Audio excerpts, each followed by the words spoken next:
उस कागज को पढ़ने के बाद मेरा मन दो तरह के ख्यालों से जूझ रहा था। पहला कि चलो किसी को तो पता चला कि मैं यहाँ अंदर बंद हूँ, और दूसरा कि जिसको पता चला वो ये गार्ड ही है, जो शायद खुद इस पूरे झमेले की जड़ है। ये मुझे क्यों बचाएगा? साथ में पता नहीं ये दूसरा आदमी कौन है। शक्ल से तो खतरनाक सा लग रहा था।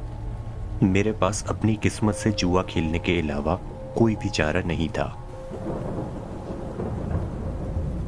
मैं दरवाजे के पास जाकर चिल्लाया, ठीक है, मैं वैसा ही करूंगा जैसा आप चाहेंगे।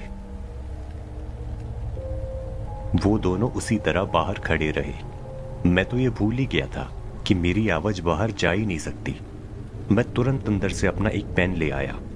उसी कागज के पीछे मैंने यही बात लिखी और फिर उसे दरवाजे के नीचे से बाहर सरका दिया।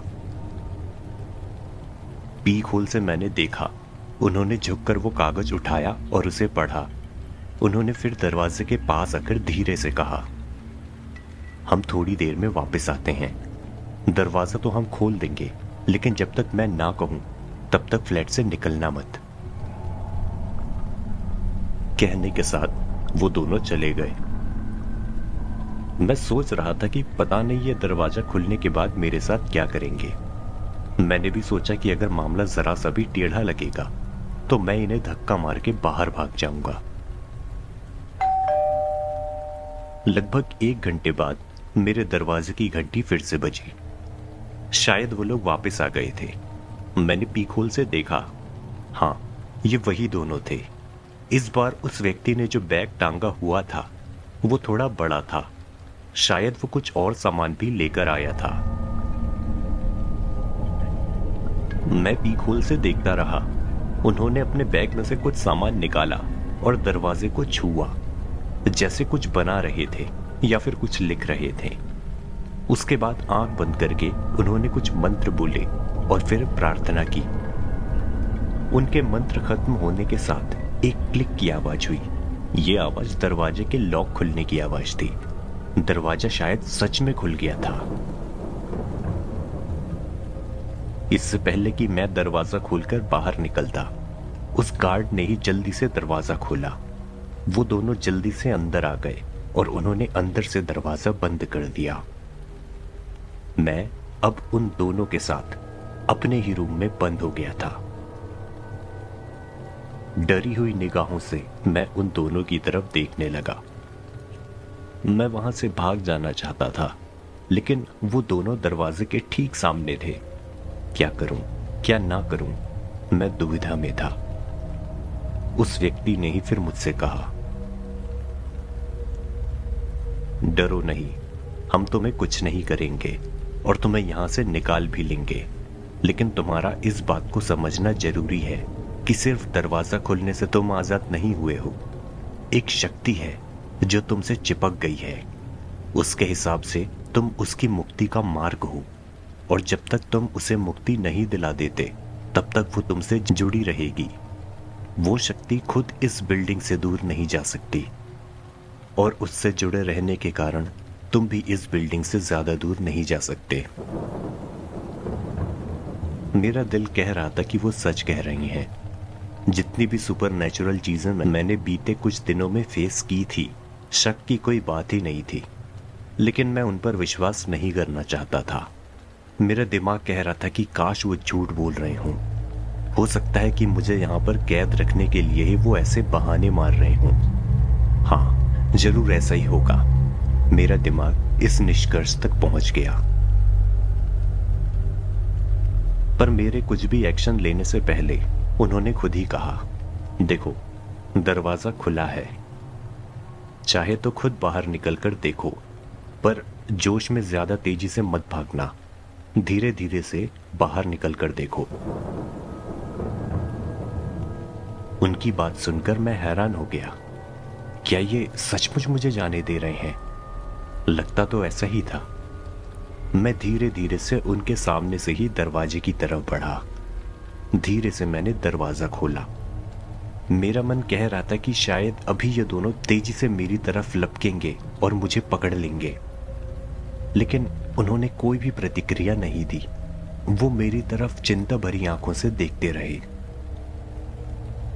दरवाजा आराम से खुल गया। अब तक मुझे इनके ऊपर विश्वास हो चला था कि ये कम से कम मुझे रोकेंगे नहीं। उनके कहे अनुसार मैं धीरे धीरे कदम बढ़ाकर बाहर निकलने लगा। कुछ भी अलग नहीं महसूस हो रहा था। ऐसा लग रहा था कि मेरी आजादी अब करीब है। कॉरिडोर पास करके मैं अब नीचे जाने वाली सीढ़ियों की तरफ बढ़ा। मैंने सीढ़ी में पहला ही कदम रखा था कि मुझे लगा जैसे मुझे अब सांस नहीं आ रही है। एक दो और कदम बढ़ाने पर मुझे सांस लेने में अब बहुत भारी तकलीफ होने लगी। आप अंदाजा लगाइए, जैसे आप अपनी नाक और मुंह से हवा अंदर खींचने की बेहिसाब कोशिश कर रही हूं, लेकिन हवा अंदर आ ही नहीं रही हूं। मेरा दम वहीं पर घुटने लगा। इतने में मुझे पकड़कर वापस ऊपर कॉरिडोर में खींच लिया गया। मुझे खींचने वाले वही दोनों थे। वहां पहुंचते ही मुझे सांस लेने में अब कोई दिक्कत नहीं हो रही थी। हांफता हुआ मैं उठा और उनकी तरफ देखने लगा। आंखों ही आंखों में जैसे हमारी आपस में बात हुई। वो लोग कह रहे थे कि अब तो विश्वास हो गया, और मैंने भी आंखों ही आंखों में कहा कि हाँ, अब मुझे विश्वास हो गया है। मुझे इस झमेले से छुटकारा दिलाइए। हम सभी वापस मेरे रूम में चले गए। अब इस पूरे रहस्य की कुछ परतें मेरे सामने खुलने वाली थी। हम सभी अंदर जाकर बैठ गए। अब तक मैं पूरी तरह से संभल चुका था। उस व्यक्ति ने ही फिर बोलना शुरू किया। मेरा नाम ललित है। मैं एक सुपरनैचुरल रिसर्चर हूं। जिस चीज को लोग जादू टोना कहते हैं, मैं उन्हीं चीजों पर रिसर्च करता हूं, पर साइंटिफिक तरीके से। ये जो आपके यहाँ गार्ड हैं, इनका नाम रामनिवास है। गार्ड होने के साथ साथ ये एक तांत्रिक भी है। मेरी रिसर्च में काफी सहयोग करते हैं ये। अब आप पहले मुझे ये बताओ कि क्या आप रात के 11 बजे से 1 बजे के बीच अपने रूम से बाहर निकले थे? उन्होंने सीधा मुझसे सबसे जरूरी सवाल पूछा था। मैंने भी उनसे कोई बात नहीं छुपाई। मैं उन्हें सारी बात बताता चला गया कि कैसे मैं पाइप से चढ़कर ऊपर आया, कैसे दरवाजा खोला और कैसे बाहर का सब कुछ बदला हुआ था। मेरी बात खत्म होने के बाद उन्होंने कहा, अगर आप पाइप से चढ़कर बस अपने फ्लैट में वापस आ गए होते तो शायद आपके साथ ये सब कुछ नहीं हो रहा होता। आप अपने रूम से बाहर निकले, वो भी 11 से 1 बजे के बीच में। यहां से प्रॉब्लम शुरू हुई है। 11 से 1, फिर से वही समय। ये समय बस मेरे दिमाग में गोल गोल घूम रहा था। कुछ गड़बड़ हो रही है, ये तो मैं समझ चुका था, लेकिन ये सब हो क्यों रहा है ये मुझे पता नहीं था। तो मैंने उनसे यही चीज पूछ ली, क्या आप मुझे पूरी बात बताएंगे कि यहाँ इस बिल्डिंग में प्रॉब्लम क्या है? ये रात को वापस आने का नियम और 11 से 1 के बीच का रहस्य, ये सब क्या है? ललित ने इसका जवाब दिया, कुछ नए तथ्य सामने आए हैं जिसकी वजह से मेरी जानकारी भी अधूरी सी लगने लगी है, लेकिन फिर भी जितना हमें पता है मैं आपको वो पूरी बात बताता हूं। करीब 10 साल पहले इस बिल्डिंग में एक कॉलेज स्टूडेंट ने सुसाइड किया था। उसका रूम 202 था। इस हादसे की वजह से बिल्डिंग की बहुत बदनामी हुई थी। न्यूज में भी काफी आया था इस इंसिडेंट के बारे में। इस हादसे के कुछ महीने बाद यहां इस बिल्डिंग में एक और मर्डर हुआ, बेहद बुरी तरह का मर्डर। जिसका मर्डर हुआ उसको बेहद बुरी तरह से चीर फाड़ डाला गया था, जैसे किसी जानवर ने यह काम किया हो। ये मरने वाला असल में तुम्हारे ही फ्लैट में रहता था। रामनिवास ने अपने हिसाब से पता लगाया कि इस बिल्डिंग में एक अशांत आत्मा है, वही फ्लैट 202 में। ये हत्या उसी आत्मा का काम है। रामनिवास ने उस आत्मा को मुक्ति दिलाने की कोशिश की, लेकिन सारी कोशिश नाकाम रही। तब इसने उस आत्मा को रूम 202 में ही बंद करके बाहर से अभिमंत्रित ताला लगा दिया। पर उस आत्मा का प्रभाव इतना ज्यादा था कि बंद होने के बावजूद रात 11 से 1 बजे तक उसका प्रभाव बेहद उग्र रहता है। इसी वजह से बिल्डिंग में ये नियम बनाया गया कि 10 बजे तक सबको वापस आना होगा और अपने रूम से बाहर नहीं निकलना है। हमने 10 बजे का नियम बनाया तो लेट होते होते हुए भी लोग 10:30 बजे तक तो आ ही जाते थे। इस आत्मा का प्रभाव रोकने के लिए रामनिवास हर सुबह बिल्डिंग के चारों तरफ भी एक मंत्र फूंकता है। ललित की बातों से मेरे कुछ सवालों का जवाब मिल चुका था। ये रात का नियम, रूम 202 में वो लटकती हुई लाश और उस रूम में लगा हुआ वो अजीब ताला और ये गार्ड रामनिवास, इसका सुबह सुबह बिल्डिंग के चारों ओर चक्कर लगाते हुए पूजा करना। मैं तो रामनिवास को गलत समझ रहा था। ये तो बेचारा सबको बचाने के लिए ऐसा कर रहा था। ललित ने आगे बोलना जारी रखा, पर अभी आपके यहाँ कैद हो जाने से कुछ नए सवाल उठाए हैं। मतलब जिसने आपको कैद किया है वो रूम 202 वाली आत्मा नहीं है, कोई और है। और मैंने चेक किया, ये आत्मा कोई बुरी आत्मा नहीं है, बस मदद चाहती है। इसलिए ही मैं उससे संपर्क बनाने में सफल हुआ और उसको भरोसा जताया कि हम उसकी मदद ही करने आए हैं। इसीलिए ही वो इस रूम का दरवाजा खोलने के लिए राजी हुई। पर इसकी मदद कैसे करनी है ये मुझे नहीं पता। और वो ये मदद तुमसे चाहती है। तुमसे ही क्यों? ऐसा क्या है तुम में कि बस तुम उसको मुक्त कर सकते हो? तो अब इस बिल्डिंग में 2 अतृप्त आत्माएं हैं। एक बुरी आत्मा 202 में जिसने वो मर्डर किया, और एक यहाँ 102 में जो बुरी नहीं है लेकिन वो भी मुक्ति चाहती है। ये कहने के साथ ललित सोच में पड़ गए। अब कहने की बारी मेरी थी। ललित के कुछ सवालों का जवाब मेरे पास था। मैंने बोलना शुरू किया। शायद आपके कुछ सवालों का जवाब मेरे पास है। यहाँ इस रूम में जो आत्मा है जिसने मुझे बंद किया हुआ है, ये उसी लड़के की आत्मा है जिसका मर्डर हुआ था। और जो रूम 202 में है वो भी कोई बुरी आत्मा नहीं है। उसने ये मर्डर नहीं किया था। मैंने देखा था, मेरे सामने वाले फ्लैट 101 से निकलकर 2 राक्षस आए थे। उन्होंने ही उसे चीर फाड़ डाला था। मैंने देखा था, मतलब मुझे यह नजारा दिखाया गया था सपने में, शायद इसी 102 वाली रूम की आत्मा ने। और अगर मैं रात 11 बजे रूम से बाहर जाऊं तो ये आत्मा मुझे रूम 202 में जाने के लिए कहती है। मुझे वहां पर कुछ करना है, पर क्या, ये मुझे भी नहीं पता। मैंने उनको अपने रात का सारा अनुभव बता दिया। कैसे 11 बजे दरवाजा खुल जाता है, कैसे बाहर का नजारा दिन से अलग रहता है और कैसे ये साइकिल खत्म होती है। मेरी बात सुनकर ललित और रामनिवास दोनों हैरान थे। 2 आत्माएं होने का तो उन्होंने भी अंदाजा लगा लिया था, लेकिन अब राक्षस भी। ललित ने जैसे कंफर्म करने के लिए मुझसे कहा, तो आपका कहना है रूम 101 और 201 में राक्षस हैं या फिर राक्षसी शक्तियां हैं, और रूम 202 वाली आत्मा भी कोई बुरी आत्मा नहीं है। सही बात थी, मैंने तो यही अनुभव किया था, तो मैंने उन्हें हाँ में जवाब दिया। ललित और रामनिवास उठे। उन्होंने मुझसे कहा, आप यहीं रुकिए, हम चेक करके आते हैं, बस 5 मिनट लगेगा। वो दोनों उठकर बाहर चले गए। उन्होंने अपने बैग में से वही सफेद रंग का पाउडर निकालकर चुपके से रूम 101 चेक किया, फिर 201 और फिर 202। 5 से 7 मिनट में ही वो वापस आ गए।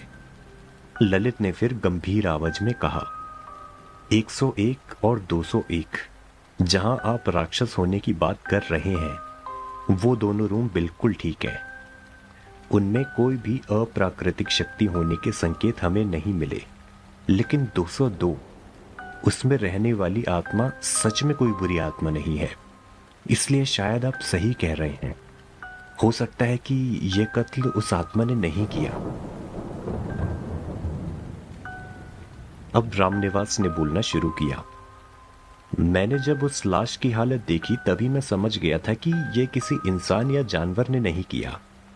मैंने बस ये पता लगाया कि इस बिल्डिंग में कोई अतृप्त आत्मा है या नहीं। इसी के जरिए मुझे रूम 202 तक ले जाया गया और मैंने पहले उसको मुक्ति दिलाने की कोशिश की। जब उसे मुक्ति नहीं मिल पाई तो मैंने उसे अभिमंत्रित ताले से बंद कर दिया। लेकिन हाँ, सच है कि मैंने ये चेक नहीं किया कि वो बुरी आत्मा है या नहीं। मुझे बस अतृप्त आत्मा का संकेत मिला और मैंने समझ लिया कि शायद इसी ने हत्या की होगी। सारी बातें सुनकर ललित सोच में डूबे हुए थे। हम दोनों उनके कुछ बोलने का इंतजार कर रहे थे। पूरे कमरे में शांति बनी रही। आखिर में 5 मिनट के बाद वो बोले, एक ही तरीका है। आपके हिसाब से 11 बजे के बाद ये साइकिल शुरू होती है। हमें 11 बजे इस रूम से बाहर निकलना होगा और देखना होगा कि रूम 202 में क्या किया जा सकता है। बाकी जो बातें आपने की, जैसे बाहर का कॉरिडोर बदला हुआ रहता है, 101 और 201 में राक्षस रहते हैं और रूम 202 भी खुला रहता है, इस सब का क्या मतलब है ये मुझे पता लगाना होगा। अभी मैं जाता हूँ, कुछ किताबें पढ़नी होंगी मुझे, शायद मुझे उनमें कुछ जवाब मिल जाए। मैं शाम को आता हूँ। जाने से पहले उन्होंने रामनिवास को निर्देश दिया कि हर थोड़ी देर में यहां आकर चेक करना कि मुझे किसी चीज की जरूरत तो नहीं। उन्होंने मेरे रूम में काफी कुछ खाने पीने की चीजें भी रखवा दी। मैं भी अब थोड़ा निश्चिंत हुआ था। ललित और रामनिवास में मुझे आशा की किरण दिखने लगी थी। कुछ देर बाद दरवाजे की घंटी फिर बजी। इस बार बाहर रोहित था। मैंने दरवाजा खोलकर उसे अंदर बुला लिया। उसको सच्चाई नहीं बताई। ये कहा कि अभी अभी थोड़ी देर पहले ही वापस लौटा हूं, तबीयत थोड़ी ठीक नहीं है। जाने की इमरजेंसी के बारे में मैंने कुछ झूठी सी कहानी बनाकर उसको बता दी। उसको ये भी कह दिया कि मेरा फोन चोरी हो गया है, इस वजह से किसी से भी संपर्क नहीं कर पाया। किसी तरह मैंने उसको आश्वस्त किया और वापस भेज दिया। मुझे तो बस अब रात का इंतजार था। रात के लगभग 8 बजे ललित और रामनिवास वापस मेरे फ्लैट में आए। ललित ने दिन भर किताबों में इस पूरी घटना से संबंधित सभी चीजों को ढूंढा था। जो भी उन्हें समझ में आया था उसे ही बताने के लिए वो थोड़ा जल्दी आ गए थे। अपने रिसर्च के आधार पर ही उन्होंने एक प्लान भी बनाया जिसके जरिए इस पूरे चक्कर पर काबू किया जा सकता था। अच्छी तरह से संभलने के बाद उन्होंने मुझसे और रामनिवास से कहना शुरू किया। दिन भर किताबों में रिसर्च करने के बाद कुछ चीजें पता लगी हैं और शायद हमें समझ में आ सकता है कि यहाँ पर ऐसा क्यों हो रहा है। साथ में ये भी पता चल सकता है कि यहाँ कैद आत्माओं को कैसे आजाद किया जा सकता है। अब हम पिछली बार वाली गलती नहीं करेंगे कि आत्मा को कमरे में बंद कर दें। अब की बार हम उन्हें मुक्ति ही दिलाएंगे। मैंने पुरानी न्यूज में से पता लगाया। रूम 202 में जिसने सुसाइड किया था उसका नाम मनीष था। उसको सब मुन्ना बुलाते थे। और तुम्हारे इस फ्लैट में रहने वाले जिस लड़के का मर्डर हुआ था उसका नाम अजय था। इस बिल्डिंग में जो भी रहस्यमय चीजें हो रही है उसका असली कारण मुन्ना की आत्मा है। मैंने किताबों में पढ़कर यह पता किया है कि मरने से पहले अगर कोई बहुत स्ट्रॉन्ग इमोशन से गुजर रहा हो तो उसकी आत्मा के आसपास की दुनिया उन्हीं इमोशंस के हिसाब की हो जाती है। मुन्ना जिस तरह की भावनाओं से गुजर रहा था, रात 11 से 1 बजे के बीच ये बिल्डिंग उसी तरह की हो जाती है। तुमने कहा था ना कि कॉरिडोर, दीवारें सब अलग लगती हैं। वो इसलिए क्योंकि 11 से 1 बजे के बीच में जो भी दिखता है वो उस समय का नजारा है जैसा मुन्ना ने देखा था। मतलब इस समय के दौरान जो भी तुम्हें दिखता है वो मुन्ना के नजरिए से है। उसके मरने के समय मतलब 10 साल पहले ये कॉरिडोर और दीवारें वैसी ही दिखती होंगी, इसलिए तुम्हें भी वो ऐसी दिखती हैं। तुम्हें ही क्यों, हर किसी को वो ऐसी ही दिखेंगी। 11 से 1 के बीच में ये बिल्डिंग उस डायमेंशन में चली जाती है जो मुन्ना के इमोशंस हैं। शायद 11 से 1 के बीच में मुन्ना बहुत स्ट्रॉन्ग इमोशन से गुजर रहा होगा, और मैंने पता लगाया न्यूज में कि उसने सुसाइड रात के 1 बजे किया था। सभी फैक्ट्स बिल्कुल फिट बैठ रहे हैं। रामनिवास ने सवाल किया, और वो राक्षस, क्या वो भी सच में है या नहीं? ललित ने इसका भी जवाब दिया, है भी और नहीं भी। याद रखो कि वो डायमेंशन मुन्ना की दुनिया देखने का नजरिया है। उसके हिसाब से रूम 101 और 201 में राक्षस रहते हैं। उसके समय में असल में शायद वहां पर इंसान ही हैं, लेकिन मुन्ना की नजरों में वो राक्षस थे। जब मुन्ना का डायमेंशन जिंदा हो जाता है तो वहां इन रूम्स में राक्षस रहते हैं। जैसा मैंने पहले कहा, वो डायमेंशन मुन्ना का दुनिया देखने का नजरिया है। अजय जो तुम्हारे रूम में रहता था, शायद वो भी तुम्हारी तरह 11 से 1 के बीच अपने रूम से बाहर निकल गया होगा और उन राक्षसों के हाथों मारा गया, लेकिन उसकी मृत्यु मुन्ना के डायमेंशन में हुई। इस वजह से वो भी इस दुनिया में फंसा हुआ है, और अगर अजय को मुक्त कराना है तो मुन्ना को मुक्त कराना होगा, तभी यह डायमेंशन खत्म होगा। और इसी वजह से वो तुम्हें मुन्ना के रूम की तरफ इशारा करता है कि मुन्ना को मुक्त कराओ, और उन राक्षसों को कमरे में ही बंद करके दरवाजा भी वो पकड़े रखता है, तुम्हें बचाने के लिए। ललित का विश्लेषण मुझे बिल्कुल सटीक लग रहा था। उन्होंने कोई हवा में बातें नहीं की थी, सब कुछ साइंटिफिक तरीके से कंक्लूड किया गया था। मुझे और भी ज्यादा विश्वास हो गया कि अब ये पूरा झमेला खत्म होने वाला है। कुछ देर और, फिर 11 बज जाएंगे और हम इस पहेली की आखिरी कड़ी भी हासिल कर जाएंगे। देखते ही देखते 11 बज गए। बाकी दिनों की तरह आज दरवाजे का लॉक खुलने की आवाज नहीं आई, क्योंकि दरवाजा पहले से ही खुला था। हम तीनों उठकर दरवाजे के पास गए। धीरे से ललित ने दरवाजा खोला। बाहर का नजारा बदल चुका था। हम अतीत में लौट चुके थे। नजारा वैसा ही था जैसा मुन्ना ने देखा होगा। रामनिवास हैरत में था। इतने समय से वो बिल्डिंग का गार्ड था, लेकिन उसने खुद इस समय कभी बिल्डिंग का नजारा नहीं देखा था। उसके हिसाब से बिल्डिंग में इस समय बुरी आत्मा हावी हो जाती है, बस। ललित के चेहरे पर भी हैरानी और खुशी मिली जुली थी। जो थ्योरी उन्होंने सोची थी वो सब कुछ सच साबित हो रही थी। निकलते ही साथ हमारी नजर उस भूत पर पड़ी जो रूम 101 में दरवाजा पकड़े हमारी तरफ देख रहा था। उसने हमसे वही कहा, 202। ललित ने अपना फोन निकाला और उसमें एक फोटो देखी। ये फोटो उन्होंने न्यूज में से कॉपी की थी। न्यूज अजय के मर्डर की ही थी, और उसमें अजय की जिंदा स्थिति की एक फोटो थी। फोटो में शक्ल इस भूत से मिल रही थी। यकीनन ये अजय ही था। हमने जो भी अनुमान लगाया वो सब कुछ सही साबित हो रहा था। ललित और रामनिवास तो ऊपर की तरफ चलने लगे, लेकिन मैंने उनके साथ जाने से पहले अजय की आत्मा से कहा, चिंता मत करो अजय, हम तुम्हें मुक्ति दिला देंगे। और पहली बार मैंने उसके उदास चेहरे पर एक मुस्कान देखी। हम 202 में पहुंचे। वही मायूसी और वही उदासी वाला माहौल। मुझे ललित की इमोशंस वाली थ्योरी ध्यान में आई। सुसाइड से पहले मुन्ना ने यही सब महसूस किया होगा, उदासी और मायूसी। शायद इसीलिए ये रूम 202 इतना उदास फील होता है। हम सीधा अंदर बेडरूम में गए। वहां पर वही काले रंग की परछाई फर्श पर बैठी सुबक रही थी। ये मुन्ना था।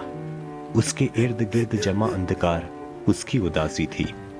इसी वजह से वो परछाई जैसा दिखता था। सुबकते हुए वो उठा और फांसी के फंदे पर चढ़ने लगा, लेकिन उसके झूलने से पहले ही ललित ने उसको आवाज दी, मनीष, मुन्ना, रुको, ऐसा मत करो। वो परछाई यानी मुन्ना सच में रुक गया। उसका सुबकना भी बंद हो गया। वो पलटकर हमारी तरफ देखने लगा। उसके अगल बगल जमा अंधकार धीरे धीरे कम होने लगा, जैसे उसकी उदासी अब खत्म हो रही थी। उसके अंधकार भरे चेहरे में भी हल्की हल्की इंसानी आंखें दिखने लगी। लेकिन अगले ही पल वो अंधकार लौट आया। उसका शरीर और चेहरा फिर से गहरा होने लगा। जो हल्की हल्की इंसानी आंखें भी दिखने लगी थी, वो फिर से अंधकार में खो गई। वो फिर से फंदे की तरफ बढ़ने लगा। हमने उसे फिर से काफी आवाजें दी, लेकिन अब उसने हमारी तरफ नहीं देखा। पर फांसी पर झूलने से पहले वो हल्का सा हमारी तरफ मुड़ा और उसने एक शब्द कहा, हेमंत। और फिर वो फंदे पर झूल गया। ऐसा करते ही साथ उसके इस डायमेंशन का समय खत्म हो गया। हम सभी चक्कर खाते हुए फर्श पर गिर गए। उठे तो हम सभी मेरे रूम 102 में थे। सबके सिर धीरे धीरे ठीक होने लगे। थोड़ी देर संभलने के बाद अब हमने आपस में सोचना शुरू किया कि जो कुछ भी हमने एक्सपीरियंस किया उसका क्या नतीजा निकालना चाहिए। आगे क्या करना है उसका सुझाव ललित ने ही दिया। इतना तो पक्का है कि ये मुन्ना ही है और वो हमारी बात सुन और समझ भी सकता है, लेकिन वो हमारे कहने से कुछ नहीं मानेगा। वो किसी और का इंतजार कर रहा है। हमें ये पता करना होगा कि ये हेमंत है कौन। इस पूरी पहेली और मेरी आजादी की आखिरी कड़ी थी हेमंत।